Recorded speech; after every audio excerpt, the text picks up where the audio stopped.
কেমন আছেন মৎস্যশিক্ষিরা বন্ধুরা? নিশ্চয়ই অনেক ভালো আছেন। তো আপনারা দেখতেছেন যে আসলে কিভাবে কাতল মাছের ডাব্বা বা কাতল মাছের টোপ তৈরি করতে হয়।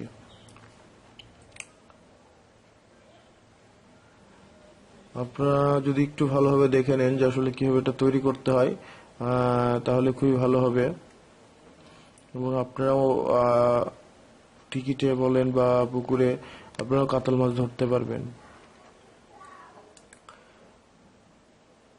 তো এখন আপনারা চিন্তা করছেন যে ভাই আসলে সবকিছুই বলছে, কিন্তু কাতল মাছের টোপে কি কি লাগে না লাগে সেটা তো ভাই বলছে না। তো অবশ্যই আমি এটা বলে দিব এবং খুব ভালোভাবে আমি কোনটা কত পরিমাণ কি লাগে আমি সেটাও বলে দিব।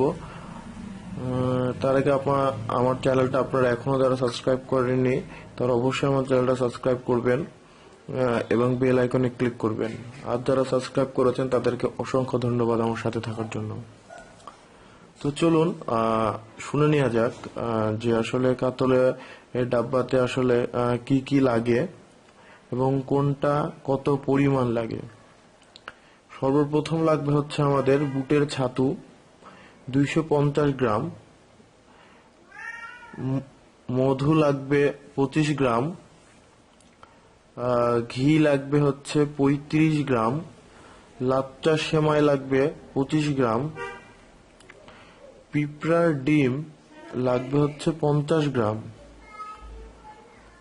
নারিকেলের তেল লাগবে 15 গ্রাম, আর নারিকেলের গুঁড়া বা নারিকেলের ডাস্ট আমরা যেটাই বলি না কেন লাগবে হচ্ছে 20 গ্রাম।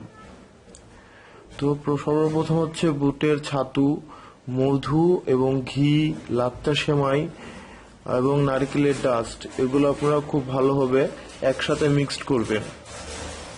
মিক্সড করার পরে আপনারা ওর মধ্যে দিবেন হচ্ছে পিঁপড়ার ডিম এবং তারপরে টোপটা তৈরি হওয়ার পরে আপনারা দিবেন হচ্ছে নারিকেলের তেল। তো চলুন দেখে নেওয়া যাক আমাদের এই টোপে আমরা কত বড় কাতল মাছ ধরলাম। আপনারা এবার দেখতে থাকেন।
বসে বসে বসে এনে বসে যাও।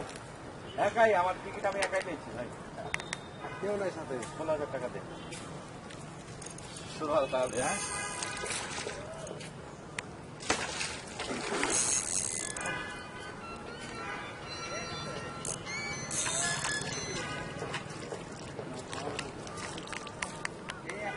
সারার ভাই কই?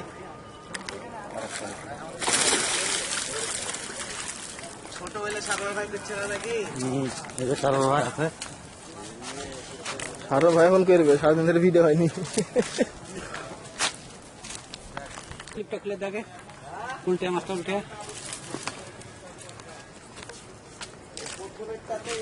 পুষ্টি